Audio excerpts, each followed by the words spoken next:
Hey guys, you're in a nutshell with me, Ina. Alam niyo yung mga concerns na mga bagong dating dito ay ano ba?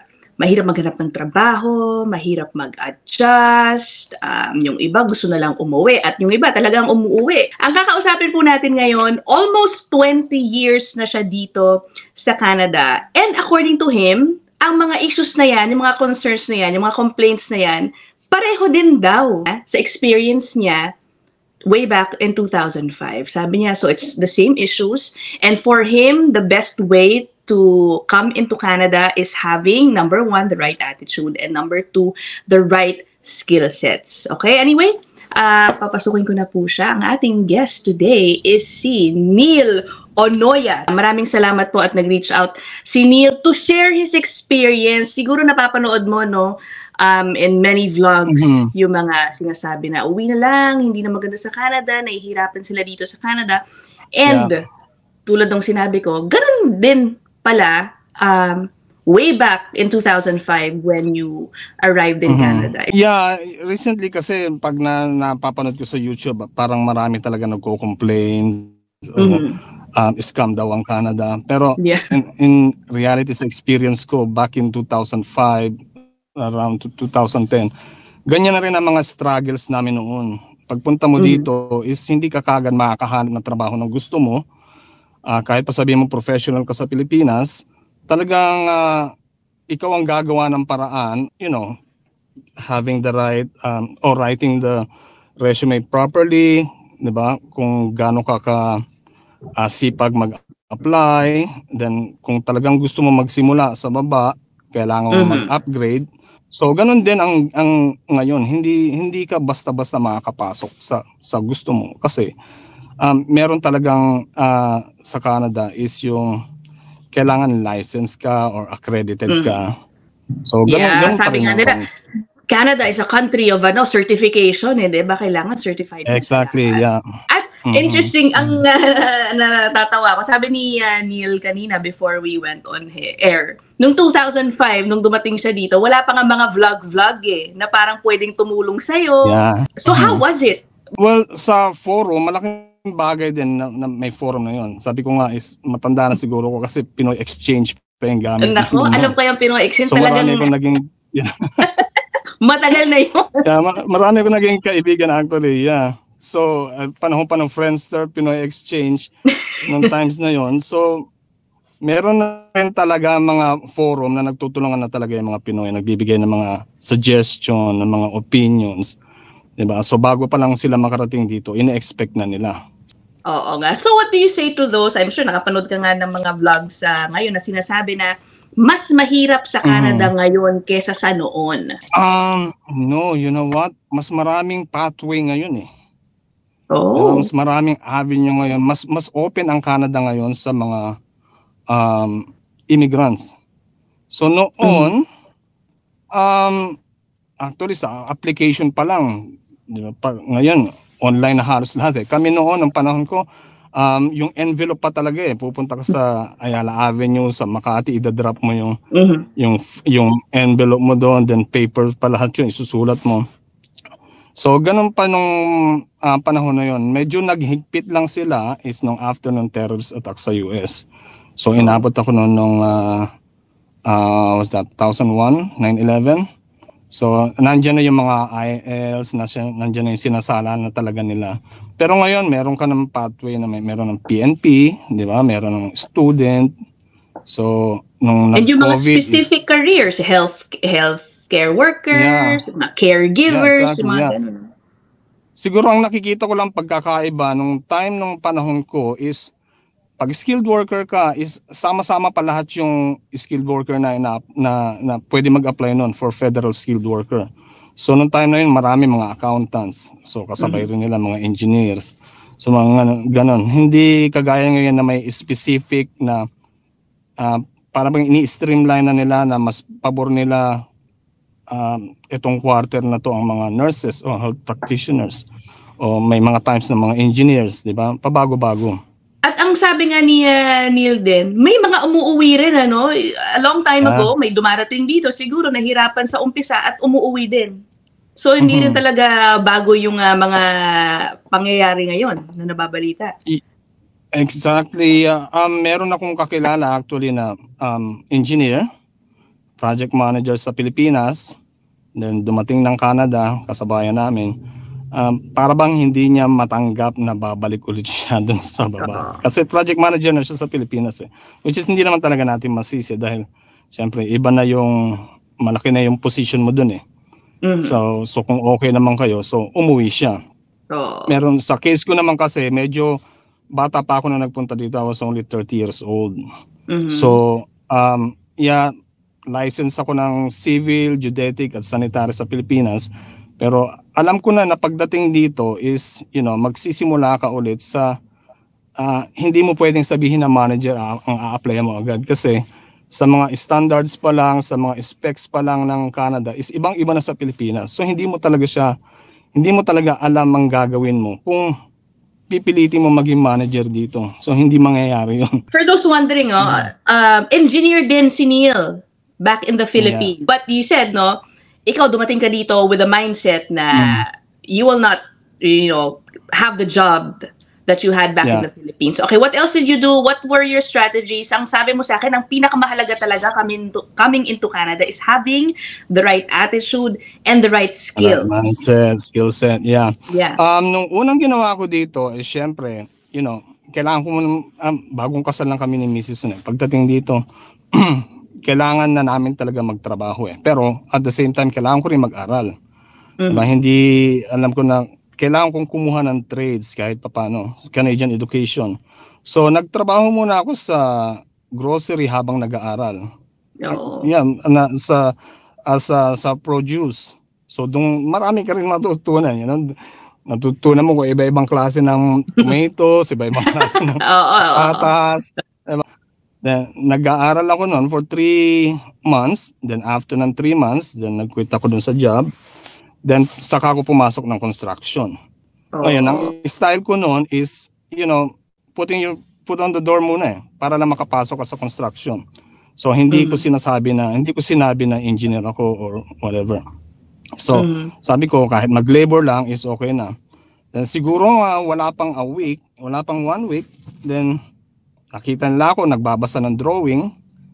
Tapos may nakakita sa akin na isang kasama na laborer, you know how to read drawings? Yes. And you also know how to calculate numbers? And sinabi ko, oo. Then sa kanila na laman na may alam pala to. So pwede natin gawing surveyor ito o gawin natin grademan. So so then from there nagtuloy-tuloy na.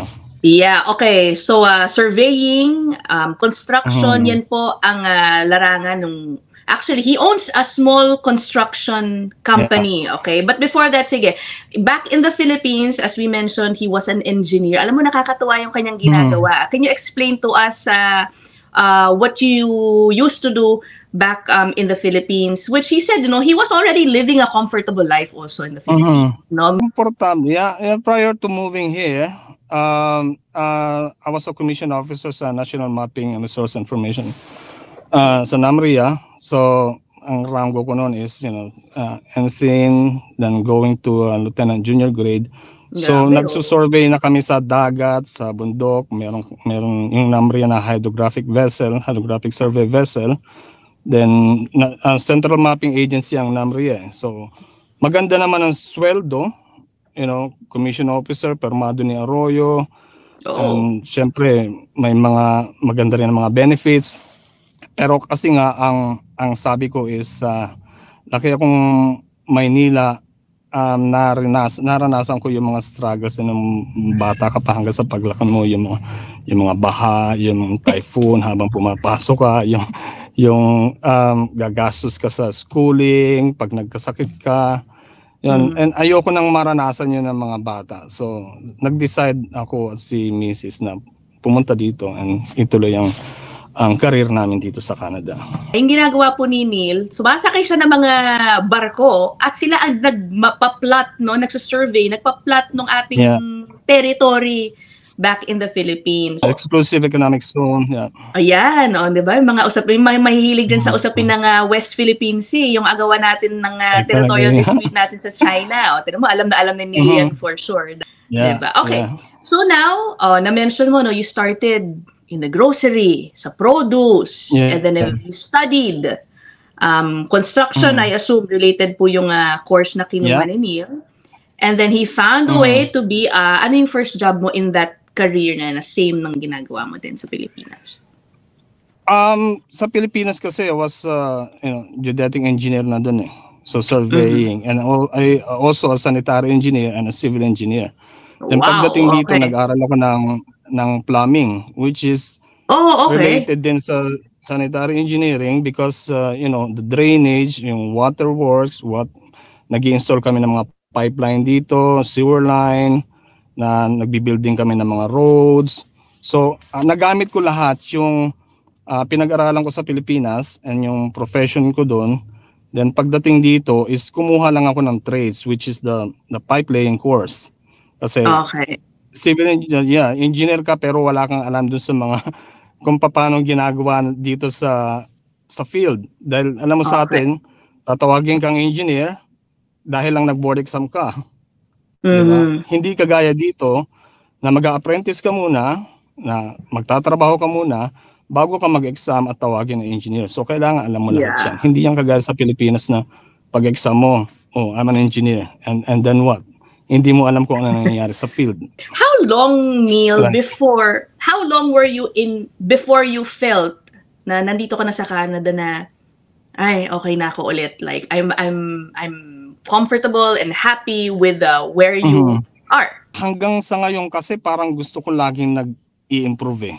Yeah, sa engineering and construction laging may mga bagong mga instrumento, may mga bagong equipment.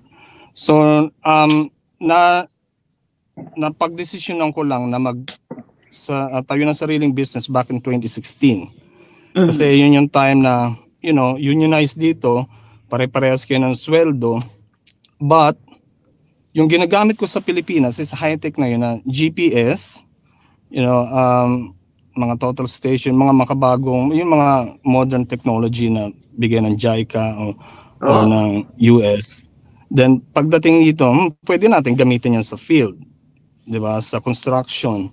Then ayun na, nung alam nila na may alam akong kung paano gamitin yun at incorporate yun sa mga engineering projects.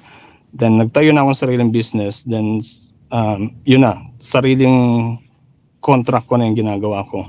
Then nag-hire na rin ako ng mga iba. Yeah, mga iba, tinitrain. Yeah, can you give us an idea, Neil, of the projects na natrabahuan mo? She is currently in Vancouver, okay? Yeah, ang pinakamalaki siguro is yung pre-COVID is yung Vancouver International Airport expansion.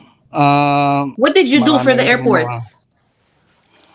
Yung airport kasi is a 30-year project na hahabaan ng runways. Tapos magtatayo ng bagong parking building, then i-upgrade yung mga utilities. So sa City of Vancouver, ganun din ang ginagawa namin. Dito kasi is, bago ka magpatayo ng mga condo buildings na yan, kailangan i-upgrade mo muna yung mga utilities. Yeah. Diba? Which makes sense kasi syempre dadami yung tao. So yung mga drainage mo dyan, yung mga sewer line, kailangan lalakihan mo yan lagi. And that's where you come in, to do those. Yeah, ako yung mga nagle-layout niyan, kung gaano kalalim yan, kung anong grade, kung saan ilalagay. Also roadworks, kung kailangan, syempre lalaparan mo rin roadworks habang yung mga roads habang dumadami yung tao. So isa rin yan sa mga, kaya tuloy-tuloy ang project namin dito, hindi yan nauubos. Good for you. Congratulations. It's so nice to see kasi naglakas loob magtayo ng sariling kumpanya in a foreign land, basically, no? Baka kasi yung iba, paano kung magninegosyo? Wala akong alam dito sa Canada. Magiging successful ba ako? But you had the will and the determination to make it, did you have, ano yung initial struggles mo being, starting your company? Well, nung una kasi talaga is ang mahirap is yung funding. Kasi syempre mahal yung mga ano, 'di ba? Yung mga equipment. Pero kung mapoprove mo naman na sa bangko at sa mga lenders na lagi ka may project, 'di ba? Meron din naman marami ka namang may magbibigay naman sa inyo mga financing yan ng mga gamit na hindi mo naman yung outright babayaran in cash.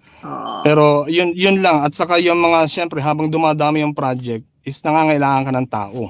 Correct. Diba? Kasi parang ang hirap pakawalan ng project dahil wala kang tao. Diba? Mamaya natin, in a while we will talk about Neil actually hiring some Filipinos for his company.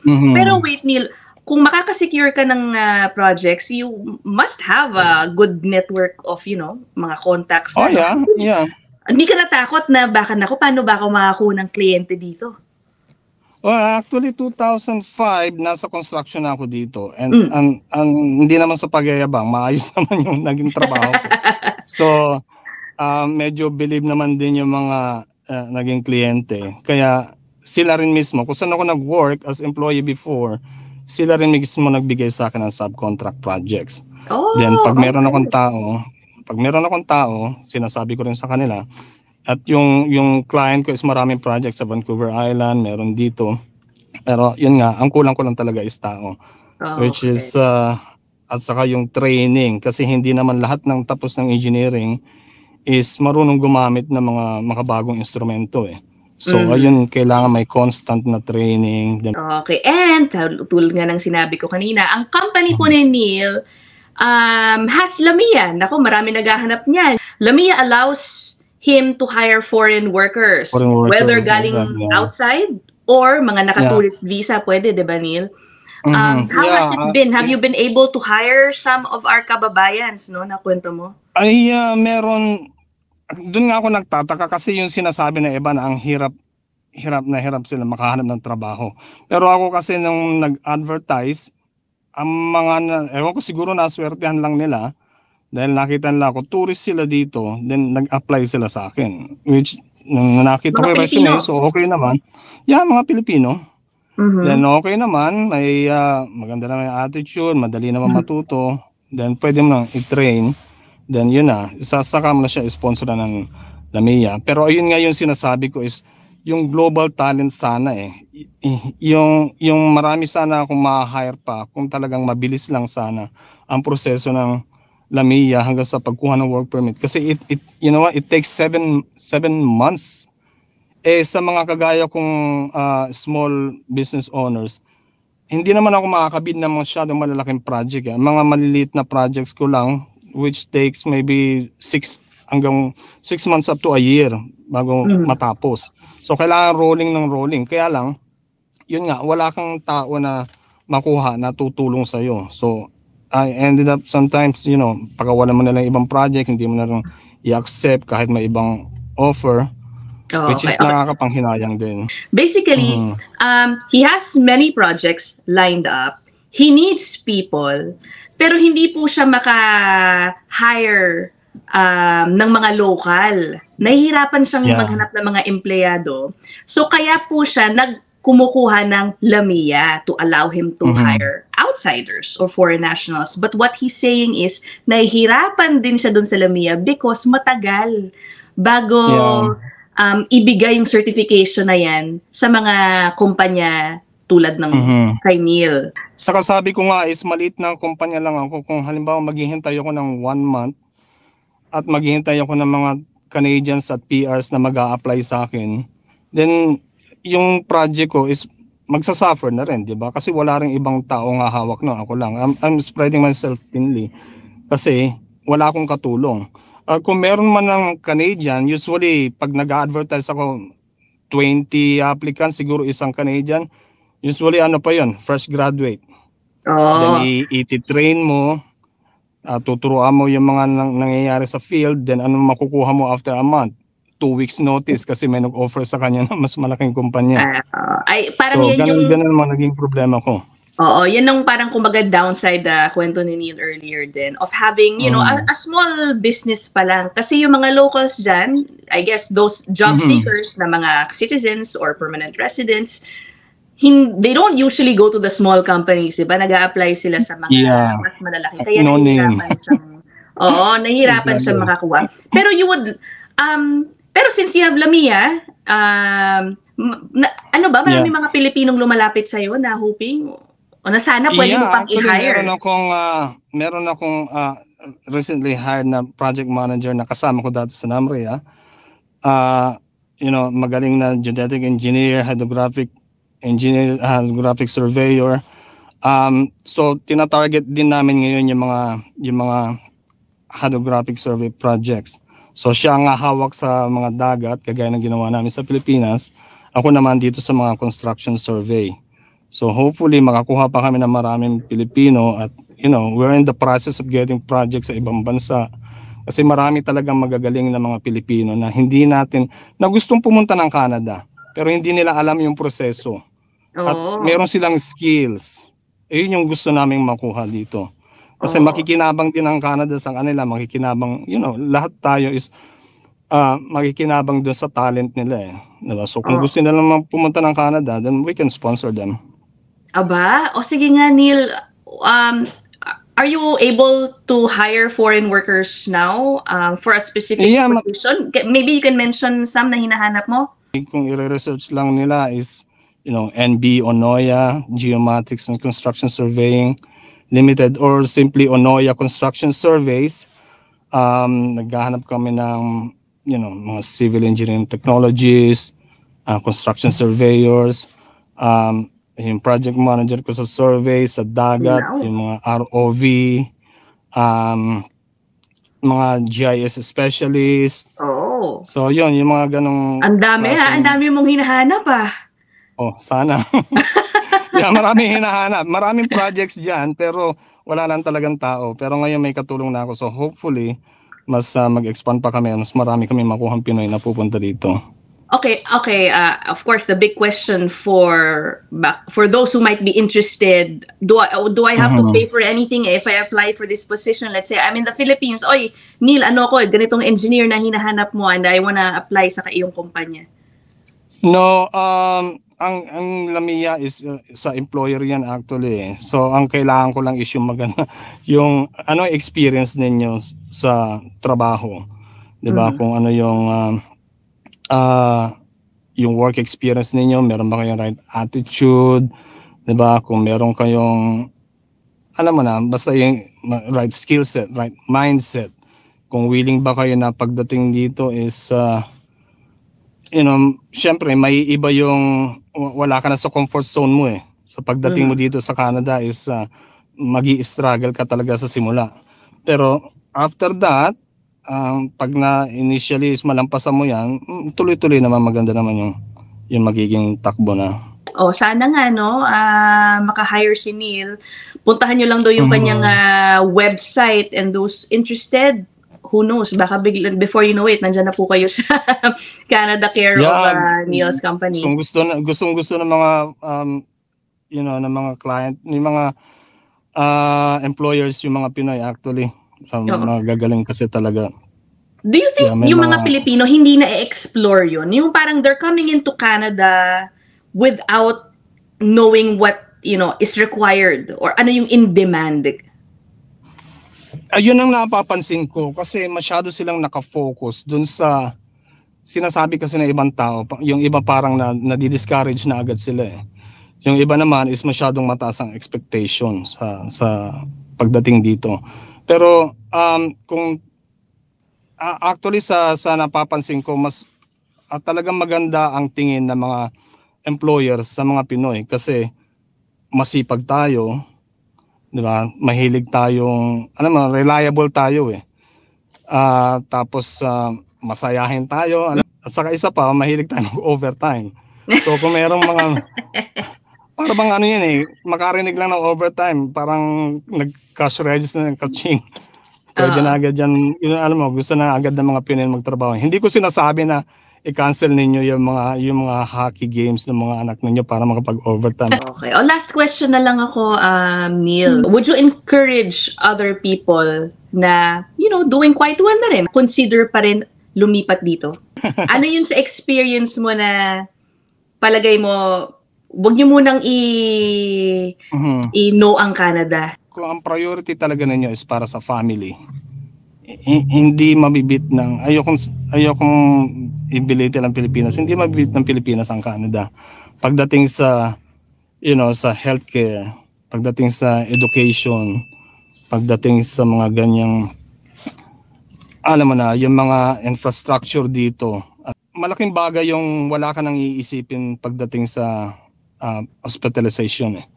Magkasakit yung anak mo, dali mo sa ospital, labas ka, tapos wala kang babayaran. Ganon din sa education, di ba? Hindi ka mag-iisip ng pangmatrikula o bayaran na naman kasi mag-e-exam. Dito, papasukin mo yung anak mo sa school hanggang high school, at usually yung mga high school graduate niyan gusto na rin naman nilang magtrabaho, kumita. Kumbaga less problem na yung pagdating sa healthcare at saka education. So, kung i-consider nila yun at feeling nila is hindi nila talaga kayang gastusan ng malaki yung para sa Pilipinas, you can consider Canada. Thank you so much, Neil, and good luck and more success to your small company. Sana makatulong ka rin ng mga kapwa Pinoy na ma-hire mo. Hopefully. We'll do our best. Oo nga, sabi ni Nila, okay, he has Lamia and is willing to sponsor those with the right skill set. Puntahan nyo na lang po yung kanyang website. So that's it for this episode. I'll see you guys in the next one. Thank you, Neil. Bye, guys. Bye.